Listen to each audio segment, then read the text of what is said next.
Hello and welcome everyone to Calvary Conversations this week. I am your host, Joshua Paxton, director of the Burnham Center for Global Engagement here at Calvary University. And with me today is Dr. David Wilson. He doesn't like being called doctor, but I'm going to call him that anyway.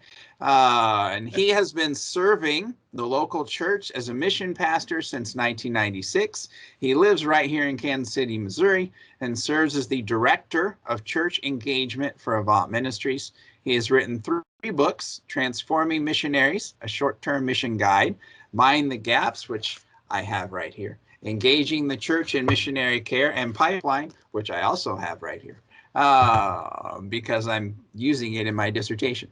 Engaging the church in missionary mobilization. And so David is very much passionate about missionaries, the local church mobilization, and making sure local churches are taking care of their missionaries. So welcome, David. Great to have you with us today. Hey, thanks. Good to be here, and just love to be able to talk about the church for a little bit.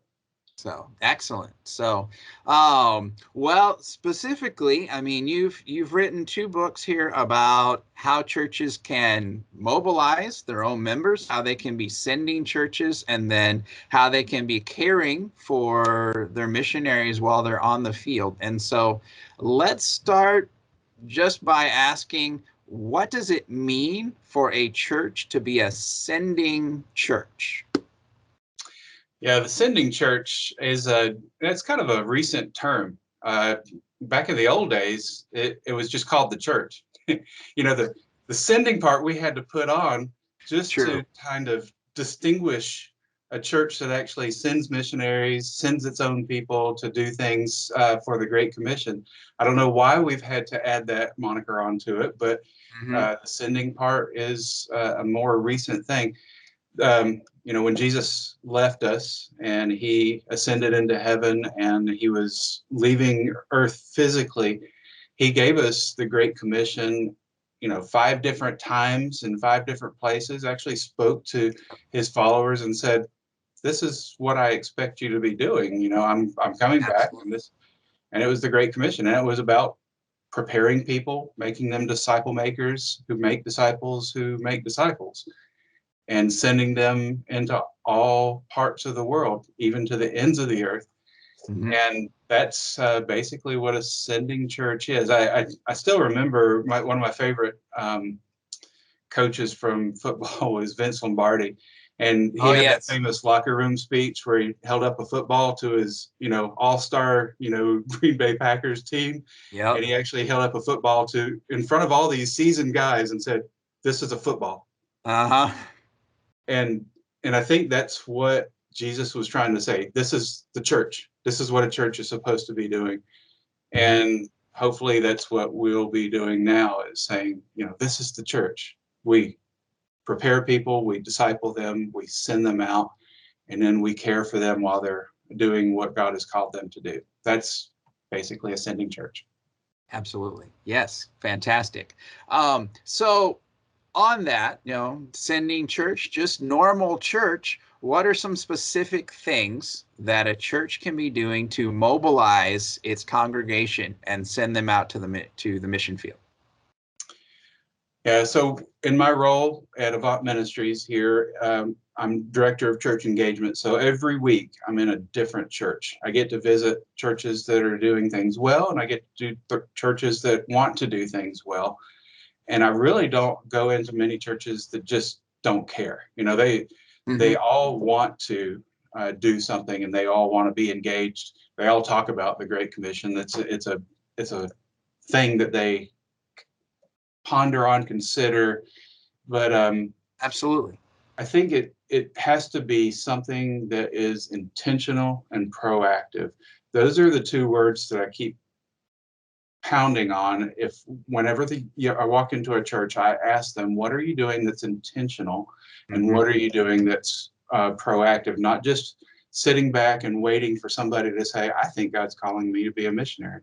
Or they're not surprised when people do pop up and say that. They're actually physically engaged in disciple making, and they're physically engaged in making people aware of the needs around the world. So probably the number one thing is it's got to be heard from the pulpit. It's got to be heard from the stage, whether it's the pastor or if the pastor allows the missions pastor or the missions committee leader or a missions person to get up on a fairly regular basis. It's got to be heard from the stage, from the pulpit. Another thing, so that's like, proclaiming the biblical basis of mission from the pulpit. Second thing I see churches do is they actually invite missionaries, even though there's some churches that don't support missionaries, that want to, but they just don't. And they invite missionaries from Avant Ministries. There's other organizations here in the Kansas City area. They invite missionaries just to speak and to be normal people, to visit with the young adults, to visit with children's ministry. They actually work with them to get them to tell their story so that missions becomes normal. It becomes a normal part of the process of the church. When I do my research on missionaries that come through, I always ask them, what's something that's common? What's something that happened in your life when you accepted God's call to missions? There's three things that pop up. The number one thing is that they actually had a personal relationship, a real live missionary. Somebody had been on the field. They actually knew that person, so they made them relevant. So getting a missionary to come to your church just to hang out with young people and people that you're trying to disciple and mentor, that would be the number one thing that you could do. And then there needs to be a deeper study. There needs to be the third thing would be a deeper, like a perspectives course, which is always being offered all around here. Courses at the local colleges, universities, seminaries. Take missions take them to a place where they're actively doing missions work. Do like a campus tour of an agency, but actually get them out of the walls of the church and doing something that's pushing them and pulling them in the right direction. Yeah. So just, information and making people aware of what is going on. So excellent. Yeah, I would definitely agree. I know for me, a key factor in wanting to go into missions was when I came to Calvary and we're getting inundated with visits from all these missionaries who are on the field and they're telling stories and everything. And that was a big influence on my life and why I wanted to go into missions. So sending churches that are doing well in mobilizing and caring for their missionaries, what are they doing well? What are some specific things that they're really doing this well, and it shows in how they're caring for their missionaries on the field. It shows in the missionaries that they've been able to send out. They practice. That's there's a thing that we're working on for the Lausanne conference. It's called the best practices in sending churches, best practices in missionary care in a church. And I think the number one word that pops out is they practice it. They actually do it. Yeah. One of the churches that I just visited, it was up in Ames, Iowa, actually, and they are doing such a great job because they have a practice. They actually do something that's taking it from caring about missionaries to caring for missionaries. Mm-hmm. So the missionary care aspect is an intentional and proactive thing as well. They actually have a team that prays, that sends the care packages. They do all the communication with the missionary that's on the field, but they practice missionary care. I thought about I always tell the joke about my doctor, he's still practicing medicine. I wish he would get to a point where he could actually do it, real time, yes. But yeah, practicing medicine it comes from that old term where you're actually engaged in the activity.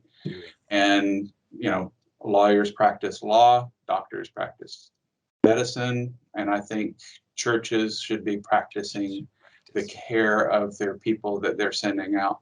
So it's practice, and it's not perfect. Sometimes they get things wrong. Sometimes they need help. So another best practice is to know what their limitations are and to be able to be in partnership with the mission agency that they partner with, to be in partnership with a marriage and family therapist, somebody that can help those young couples with children and all when they're on the field, maybe do that intentionally, proactively, instead of waiting for it to happen, but get somebody on your list to say, hey, if we have somebody in Uzbekistan that needs some care, would you mind doing some Skype visits with them or whatever? I mean, there's just some things that you can be thinking about ahead of time and practicing it and rehearsing it and thinking through, maybe anticipating what is going to happen. You know that they're going to go through seasons of trials with language learning, with cultural acquisition. Maybe have some people lined up. The kids are going to struggle with school. The mission field is hard, but when the kids are having troubles learning, that makes it even more difficult. So just being a very thoughtful and practicing congregation is what I'm seeing churches do very well. Yeah. So, I like how you kind of summed it up in those two words, initiative, being proactive or intentional, just being intentional, not just sitting back and taking these things for granted, but having a plan, having a missions policy, for example. Having a clear written out document that this is our missions policy and this is how we will handle our missionary care and everything. So so you mentioned, like you were just talking about some different seasons in the missionary's life. So missionary care, there's an aspect of care that is while they're preparing to go to the field, and then while they're on the field, and maybe they've come back from the field. And so to start with, before they're going, before they're getting ready to leave, getting ready to go to the field, how can the local church be caring for its missionaries? What are some practical things they can do as the missionaries are preparing to go? Yeah, so my role right now, I'm a church engagement guy at an agency, at a mission agency. But before this, for more than 20 years, I served in a role as a missions pastor at a local church. And probably the best part of sending missionaries was that first part, because you're actually with the person, you're able to interact with them, you're able to share some of their joys and share some of their anxieties, and you're able to spend time with them. And so what we would do ahead of time is we actually built a team around them before we mobilized them. So they're still within our church. They're still active in a small group. Their kids are still in the children's ministry. We actually got recruited people that are specific for them. That was, they were caregivers, people, not just normal everyday people, but people who have that spiritual gift of mercy. That's a way. That's one of those times that you can actually use spiritual gifts assessments and really find the people that would fit well with a missionary care team. So building a missionary care team that's specifically for that person, that takes into consideration who their kids are, what their kids are ages and all that kind of stuff, the stage in life of the parents, and if they're going off to do business as mission somewhere, maybe get a couple business guys that actually are entrepreneurial and know how to do startups. And, they may be able to fill in a gap that's why we call the book Mind the Gaps. Try to find those gaps in care. There you go. Just looking around the missionary couple and finding out what gaps are in existence. That's when you can have that team interact directly with the mission agency and get to know those people, because at some point they're going to have to talk about, the hard things and, worst case scenarios, and doing contingency planning and, setting up, okay, if this were to happen, then we do this. If this were to happen, then we do that. So you just set up this whole contingency plan, and it makes it a lot more than just, hey, we want to pray with you, or hey, we want to have a dessert and hear about the people group that you're going to. But it's actually, okay, we're going to hear about the people group, but now we're going to strategize as a church to be Yeah. behind you fully and completely as a sender. Yeah, absolutely. And so then, missionaries have left. Those of us familiar with missions, we know there's kind of this out of sight, out of mind syndrome. And so, which is ironic because they're supposed to be out of sight. They're off doing what they're supposed to be doing, right? That's right. And so now they're on the field. How can the church continue to be, proactive, intentional, and how they're caring for them while they're gone, doing what they're supposed to be doing? Yeah, so one of the hardest parts of being a missions pastor in a church is when you need to reduce the number of missionaries on your sending, because you can't give a high level of care to a large number. I know some churches that have hundreds of people that they give maybe $50 a month to. I mean, it's more of a show because they have a large number of missionaries that they support, but it's a very low threshold of actual support that they give. They might support each one for $20 a month or something like that. Yeah. That's a question I actually ask my students in Introduction to Missions: is should a church build its strategy around a lot of missionaries with a little support, or a few missionaries with a lot of support? And it really helps if there is one church. If they get $20 from 20 different churches, that's fine, but they need to have that one church that actually is going to have a support system in place. And that's what I talk about, is that one sending church that actually has a really well-developed support system in place for their sent one. And so while they're on the field, you have that team already in place, the people that are going to be praying for.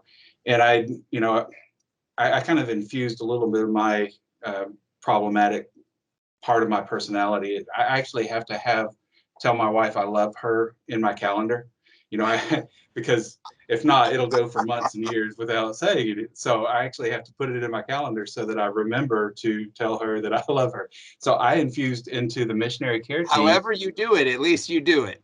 Absolutely. I put into the missionary care team, put on your calendar that you're going to make contact with this missionary on a weekly basis, monthly basis, whatever it is. And somebody has to take that responsibility, and then somebody has to be following up and making sure that it's getting done. Having a list of questions to ask them on a regular basis. How are you doing? And just kind of check in and make sure that they're doing okay, they're feeling okay. Some of the other things that we enjoyed doing as a church is sending packages, of course, for their special birthdays and anniversaries. Those are nice things to do. You actually need to have a planned visit on a very regular basis. And this isn't taking 50 teenagers on a short-term mission trip to do a project or build a building. That's more work for the missionary.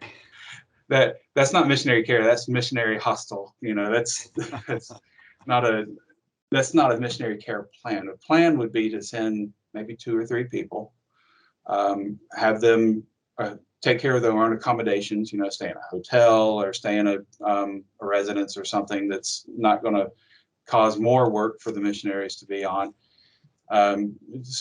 Have some specific debriefing times. There's so many resources for debriefing that you can get from the website, download from the internet, just to help in your conversation, to help pull out what's going on in your life, what's the deeper things that are going on. And, plan some times in the evenings to take care of the kids so that the parents can go out on a date. How many times missionaries, they don't have a trusted person yet on the field where they can just leave their kids so that they can go out and have, a date night as a couple. Yeah. Those are some very meaningful times that we scheduled and we actually paid for.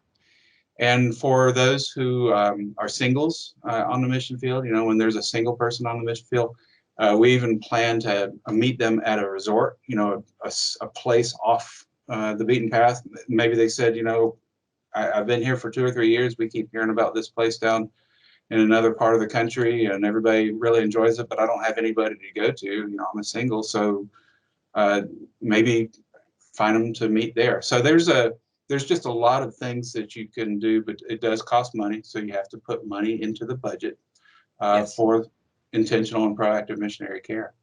Yeah, absolutely. And so then the third piece. So afterwards, let's think of this not as afterwards like they're on furlough, but afterwards their missionary service has ended, they're coming home for whatever reason. What are some things the church can be intentional about doing to care for these people? One of the greatest things that I enjoy about being here at a mission agency is when a church comes and joins their missionary that's returned from the field and joins them in their debriefing.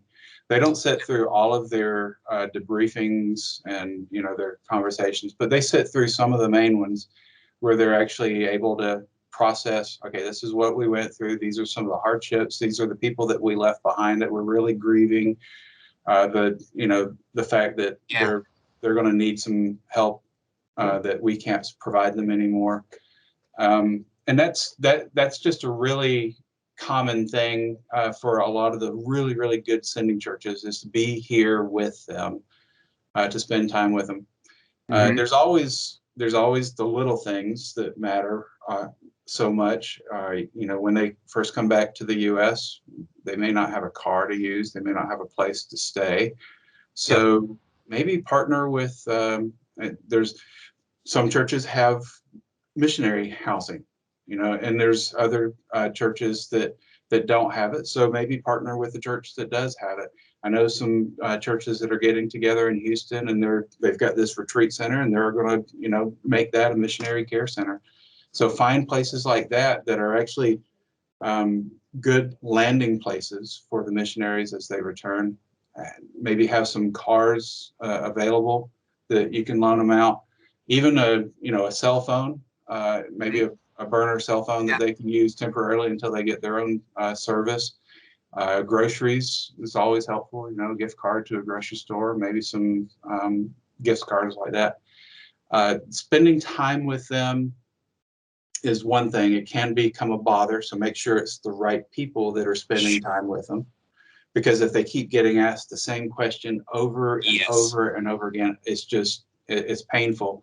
But if you have that one very special, caregiving, merciful person that can spend large amounts of time with them, that's very helpful, especially if they have some skills like debriefing skills and therapy skills. That's great. So now, David, one final thing. We've got about 3 minutes left. And so you have served on the church side as a missions pastor. You're now serving on the agency side in church relations for the agency. And so, being in both of these camps obviously gives you a unique perspective from both pieces. And it's come up a couple times now. You've mentioned the word partnering. And so what is the role of the church in partnering with the mission agency? Or maybe the opposite too. What's the agency's role? In 2 minutes. So knowing your roles is the most important thing. There's some things that the church can do that the agency can't do. It's that maturing of an individual, being a church that makes disciples, really infusing something like that into a young person's heart and mind needs to happen when they're a lot younger, before they get to the agency, before they actually write down on an application on call to be a missionary. They need to have those discipleship skills. They need to have some mentoring that goes on. At an agency, we won't necessarily be able to do that as fruitfully as a church can. Now, an agency comes along, and we're very gifted at helping them learn language and do the cultural acquisition. Avant Ministries is a church planting organization, so we have a very specific strategy for doing church planting, and it's works. We have a great track record, so we can actually work with a person in those kind of skills. But the church is needed for personal skills, those how to relate to people, how to become involved in your community, and learn missiological type things that are helpful for when they enter any kind of mission. Yeah, Good. Well, David, thank you for being with us today. Thank you for taking some time to join me and share with our constituency out there. I'm sure there's probably some pastors or maybe some local church missions directors who have been listening to this and are saying to themselves, hey, I really want to talk to this guy. So if that's the case, how would they get in touch with you? Yeah, you can go to our website, avantministries.org, and at avantministries.org, you click on the tab that says churches, and my big face is going to be right there. My email is david.wilson@avmi.org. That's AV as Avant and MI is ministry.org. And then I'll give you my phone number, and it's my mobile number. It is 909. Don't spam him too much. Do what? Don't spam him too much. 909-894-9040. And if you call between the hours of 10 o'clock at night and 6 o'clock in the morning, you're going to go to voicemail. So yeah, well, and I always tell people, I give students my cell phone number, but I tell them text me first because I do not answer numbers I don't recognize. So that's a good plan. Yeah. So there we go. Well, David, thank you again. That beeping you may have heard was my timer going off. And so we are out of time for today. So thank you for being with us, and thank you everybody. And we'll see you next week for the next episode of Calvary Conversation. So God bless everybody. Thank you for joining us for this edition of Calvary Conversations, a service of Calvary University in Kansas City, Missouri. We invite you to participate in the conversation by contacting us through the Calvary University website, calvary.edu, or by calling us at 816-322-0110. Join us again next week for another Calvary Conversation.